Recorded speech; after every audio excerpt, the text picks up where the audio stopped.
Good morning. आज हम लोग इंडियन नेविगेशन सिस्टम गगन की बात करेंगे। और इंडिगो एयरलाइंस वो पहली एयरलाइंस बन गई है जिसने गगन की सहायता से गगन से ही लैंड किया है, इस नेविगेशन सिस्टम को यूज करते हुए लैंड किया है। इस विषय को विस्तार से समझते हैं।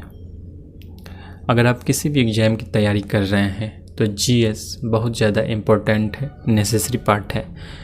तो अगर आप जीएस को कंप्लीट करना चाहते हैं, सिस्टमेटिक ढंग से पढ़ना चाहते हैं, तो आप आज ही spacademy.in पर जाकर रजिस्टर्ड करें। इसकी फ़ी 300 रुपये मंथली है और लैंग्वेज हिंदी होगा।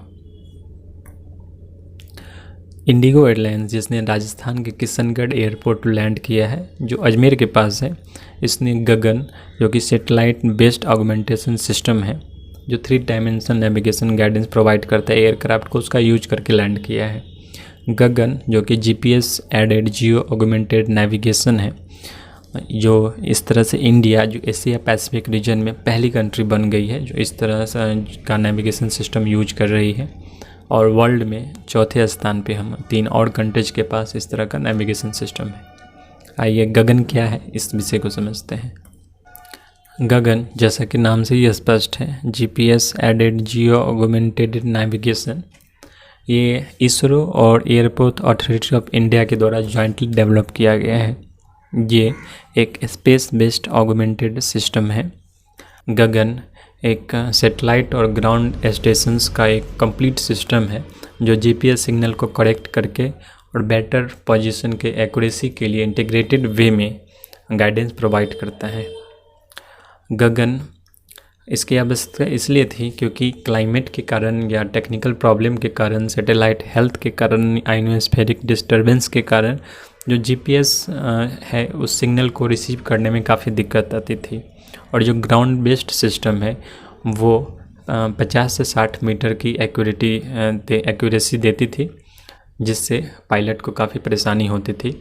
और अगर 30 सेकंड के लिए भी अगर सिग्नल लॉस्ट होता है तो भारी दुर्घटना हो सकती है।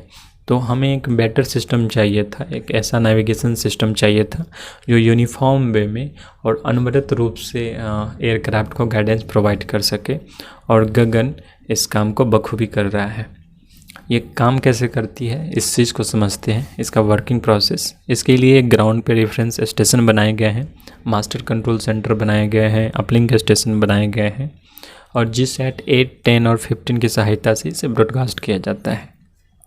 जैसे जो जीपीएस सैटेलाइट है वो ग्राउंड स्टेशन पे जो रेफरेंस स्टेशन है वहाँ जीपीएस सिग्नल भेजता है, डाटा भेजता है।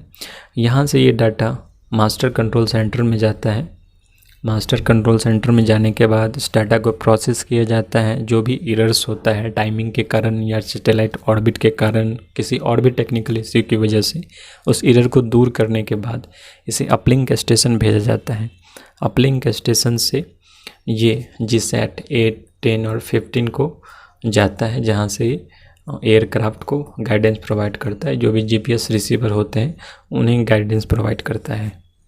तो इस तरह से इसका कंप्लीट वर्किंग है और ये यूनिफॉर्म वे में जारी रखता है। इसका यूज सिविल एविएशंस में तो होता ही है, इसके साथ ही railway, forest management, freight road management और फ्रेट मैनेजमेंट में भी हो रहा है। जो ग्राउंड बेस्ड सिस्टम थी नेविगेशन सिस्टम, जिसमें एंटीना और बीकॉन की सहायता से गाइडेंस प्रोवाइड किया जाता था पायलट को, ये काफ़ी एक्सपेंसिव भी था और छोटे छोटे एयरपोर्ट्स पे इसे डिप्लॉय करने में भी काफ़ी मुश्किल आती थी। लेकिन जो स्पेस बेस्ड है वो काफ़ी आसानी से वहाँ रीजनल और छोटे छोटे जितने भी एयरपोर्ट्स हैं वहाँ भी अच्छे से काम करता है और high quality air traffic management को प्रोवाइड करता है। गगन के अलावा दुनिया में और भी 3 नेविगेशन सिस्टम है, जिसमें यूएस का वास, यूरोप का इग्नोस, जापान का एमसेस है। अभी तो गगन जो है वो इंडियन FIR में भी काम कर रहा है। FIR जो फ्लाइट इंफॉर्मेशन रीजन है, इंडिया को फ्लाइट इंफॉर्मेशन के हिसाब से 5 रीजन्स में बांटा गया है। तो इस तरह से अभी गगन इंडियन FIR में ही काम कर रहा है, लेकिन ये धीरे धीरे अमेरिका और ऑस्ट्रेलिया तक एक्सटेंड करेगा।